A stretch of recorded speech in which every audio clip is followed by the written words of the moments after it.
All right, starting here with question 1, we have a histogram, and we're going to have two different distributions, one with colder temperatures and one with warmer temperatures, and we will end up comparing them. But starting with the colder temperatures, they ask for you to describe the distribution based on the histogram. And so remember, the things that you want to talk about are shape, outlier, center, spread. So in order to do that, we're going to start by adding all of these individual data points together to figure out what our sample size was, because these are frequency. This is how often everything is happening. So when we do that, we see that there are a total sample size is 429. And that means the median is at the 215th value, roughly. The first quartile is in the 107th value, and 3/4 of the way there, quartile 3 is at the 322nd. So this is, remember, 25th percentile, 50th percentile, 75th percentile. So that means that we want a quarter, halfway, 3/4 of the way through the data.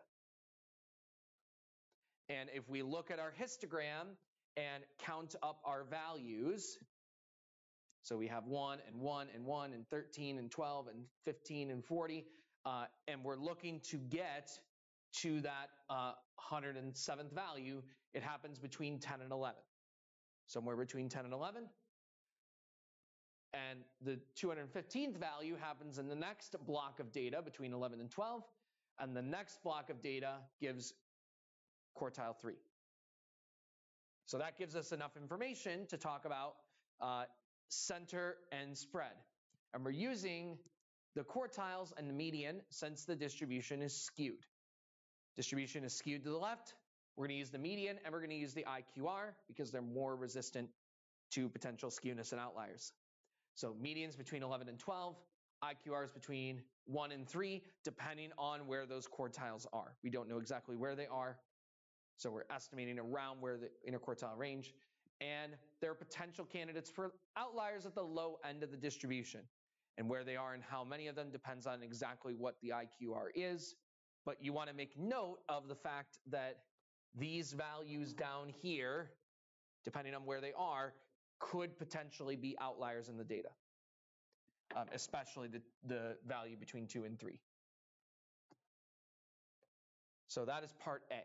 That's your shape, outlier, center, spread. And notice I included context of the problem, distribution of concentrations, labeling these as with the labels of the milligrams per liter, all that good stuff. Shape, outlier, center, spread, context of the problem. Then in part B, they give you the 5-number summary and ask you to make a box plot. So you don't need the mean and standard deviation to do that. We just need the 5-number summary. It says to not include outliers, which means we are not going to test for outliers. Because if there were outliers, we would need more data points to know where to put the end of that box plot. So that's why they didn't ask for you to include outliers. So your box plot using those 5 numbers should look something like this. Your minimum, Q1, median, Q3, maximum. Scale along. I went ahead and labeled where each of those were. So that is your box plot. Then in part C, it says if you were looking for streams with higher concentration. They're saying higher concentrations are healthier. So which one would potentially be better? And justify your answer using the characteristics of the distributions. So that means that we're going to talk about our shape and our spread and all those values. And there's a couple different ways that you can talk about them. There's a couple different features that you can mention.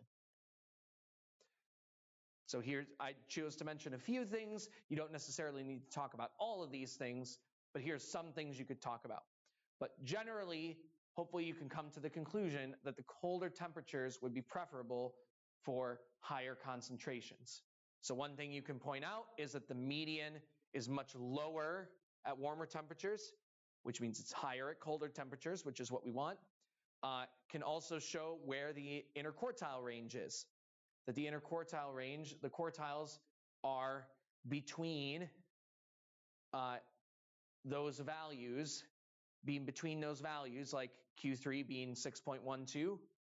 That's a much lower quartiles, like the first and third quartiles are much lower in the warmer temperatures, which is worse for it.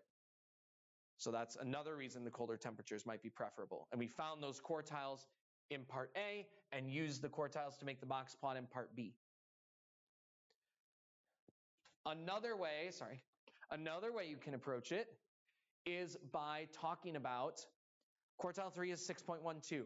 That means, because of the definition of quartiles, 25% of the values, only 25% of the values have a larger than Q3, because that's the top 25%. Versus, if we look at the histogram, we can see that above 7 in the histogram, there are a lot more values above 7.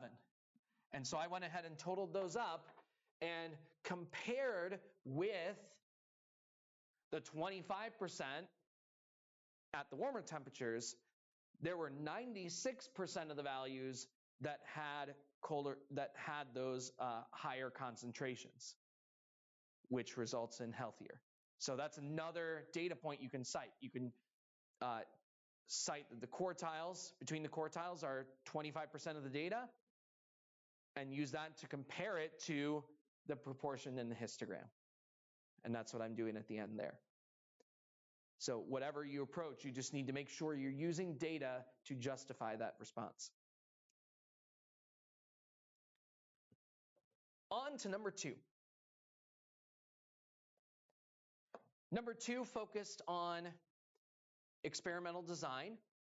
So it gave you a study and asked you to identify some things about the design of the experiment, the random assignment, and certain vocab terms that we associate with experimental design. So at first, it asked you to do experimental units, treatments, response variable. So let's walk through each of those. The experimental units, these are the things that we are putting into our groups. And in this case, the things that we are testing on are the driveways, the 60 driveways. Treatments, these are what we are doing to the experimental units. So when we put them into groups, what is each group getting? Well, those treatments are going to be the concretes.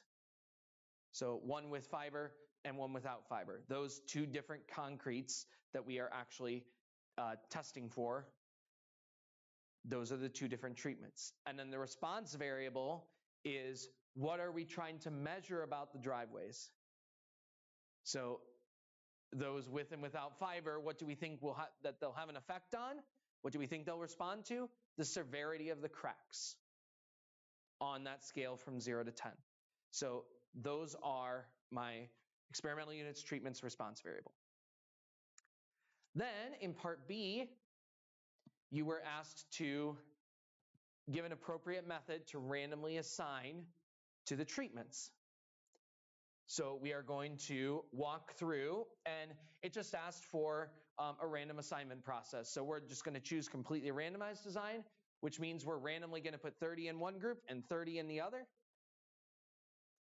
And we're going to describe how we're going to do that. So each driveway is going to get a number 1 to 60. And then out of those 60, we're going to pick 30 of those numbers. There's a few different ways to do this. I always suggest pulling things out of a hat, but there are a few different ways that you can approach it. The first 30 that you pick should go in one group, and the other 30 should receive the concrete without fiber. So make sure you mention that. Make sure you mention what you're doing with these two groups.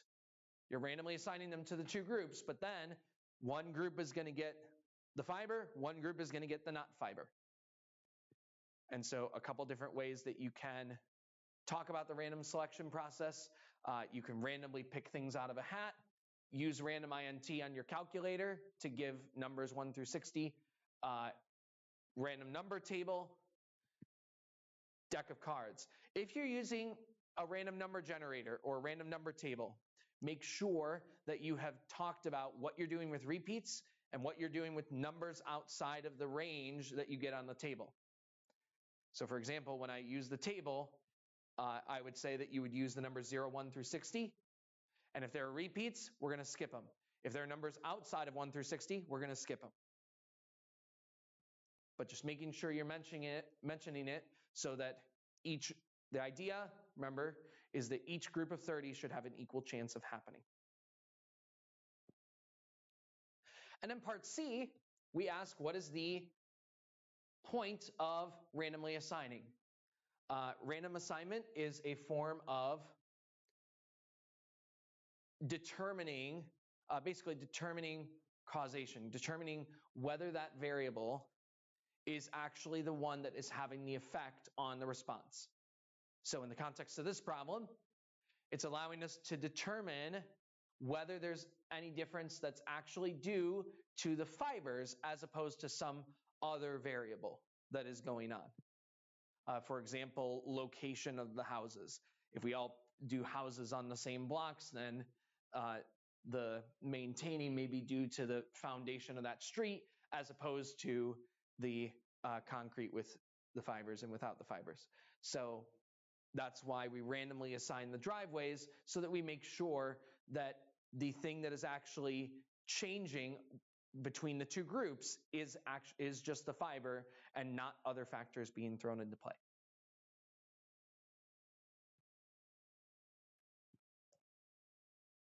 Next question, question 3.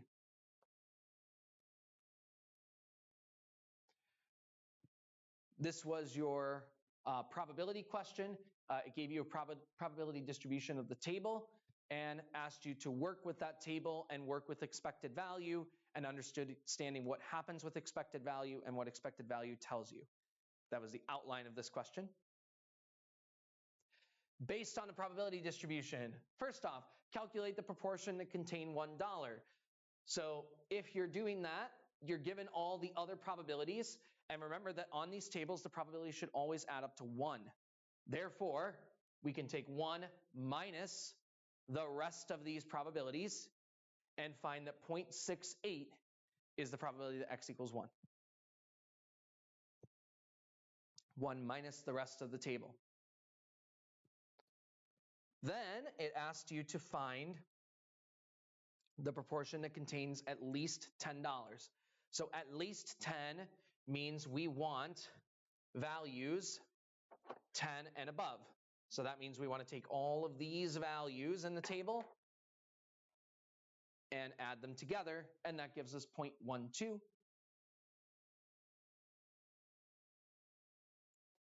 Then in part B, it asks for a conditional probability. Calculate the probability that a randomly selected fizzy contains $100, given that it contains at least 10. Given that it contains at least 10. So remember, with a conditional probability, the given should go on the bottom. So given that it contains at least 10. So out of all the ones that contain at least 10, hey, we did that in part A. Out of all the ones that contain at least 10, the 0.12, how many of them contained 100, which is 0.01. So 0.01 over 0.12 is 0.0833. Then in part C, it asked for you to calculate expected value. Calculate and interpret the expected value of the distribution. Show your work. So we're going to make sure that we calculate and we interpret. So remember, on each of the tables, it's value times probability of it happening, and add them together for each entry on the table. So it's 1 times the probability of 1, plus 5 times probability of 5, plus 10 times probability of 10, plus 20 times probability of 20, all the way up to 100 times probability of 100, which gives us 468. Notice I labeled that in dollars. Expected value is a mean. It doesn't mean that 468 is a value we actually expect to get out of one sample, right? Because that's not even a possible outcome on the table. It is an average. It is a long run average. So if in the long run, you got many of these fizzies, in the long run, on average, this is how much you would expect to win. So a company could use this, for example, to decide how much they should charge for one of these so that in the long run, they continue to make money, even though they're putting money in these. Then in the next part, they asked you, hey, let's convert this to euros. We're going to France. Let's convert these to euros. And what's that going to do to the mean? Well, you already found the mean in dollars. So to find the mean in euros, that would involve multiplying all the values by 0.89. And if you multiply all the values by 0.89, what that's going to do is it's just going to take the mean and multiply it by 0.89. So 0.89 times the 4.68 that we found in part C gives us 4.1652 euros. That's the symbol for euros up there. So that's question 3. Conditional probability, probability distribution table, expected value, and knowing what it means and what is going to happen to it. On to number 4. On number 4.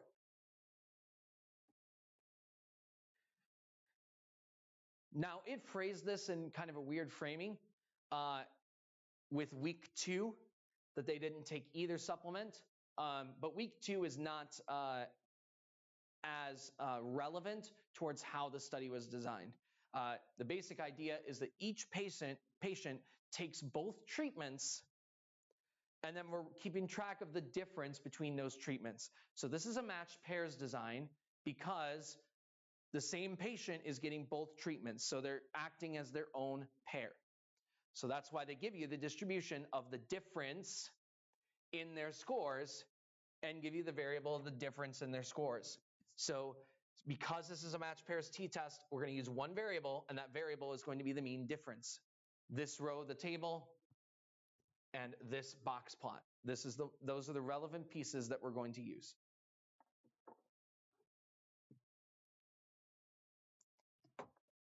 So here is the rundown.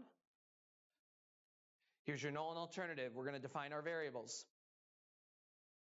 All right, lay this out in 4 steps. So step 1, give me your null and alternative, and then define the variable. What is the mean? It's the mean difference in irritability scores.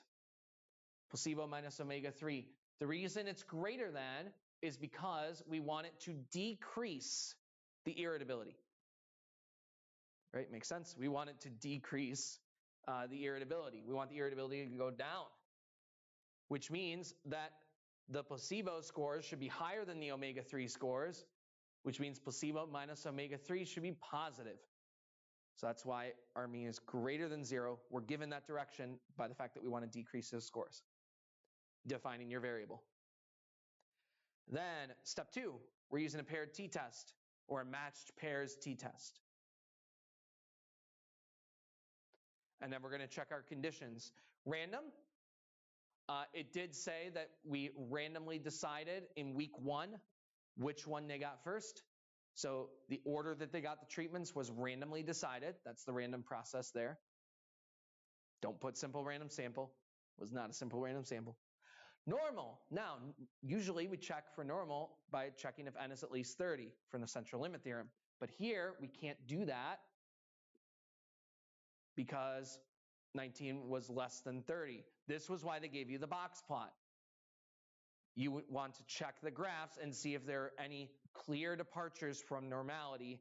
And looking at this box plot, you can see that the box plot is fairly symmetric, no outliers, no clear outliers shown. You could actually do the 1.5 times IQR and test for outliers, and you would find that there are none. So reasonable to assume a normal approximation. And then for independent, 10 times the sample size, smaller than the population. We're assuming that there are at least 10 times 19. We're assuming there are at least that many patients with a medical condition similar. Now we go to the calculation step, formula, plug in your numbers, answer, which gives us 3.138. Our degrees of freedom is n minus 1, so that is 18. So with degrees of freedom of 18, and we want greater than that t-score, the p-value is 0.00284, which makes sense. We got a pretty large t-score, so that gives us a pretty small p-value. A p-value that is smaller than 0.05, smaller than our alpha level. That means we're going to reject the null hypothesis, which means there is enough evidence that our supplement reduces irritability scores. And as always with our phrasing, p-value compared to the alpha level, less than our alpha level. That means we reject the null hypothesis. If p-value is less than the alpha level, that means there is enough evidence for the alternative, and we're putting that alternative in the context of the problem. So that's the rundown of number 4. That was your full 4-step problem statistical inference hypothesis test question.